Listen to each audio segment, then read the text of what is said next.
How to restore accidentally disabled Bluetooth device on Windows. 1. Power cycle your Windows PC. 2. Run Bluetooth troubleshooter. 3.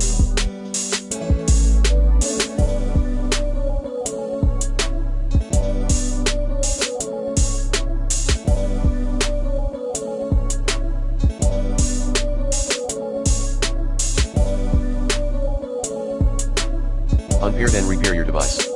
4.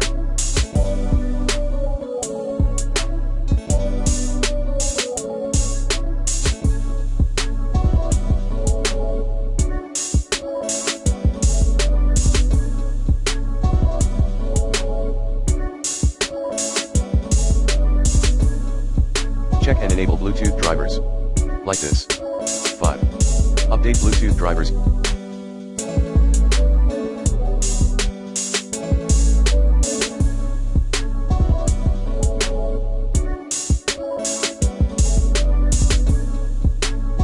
Using the recommended Avast driver updater in this video guide.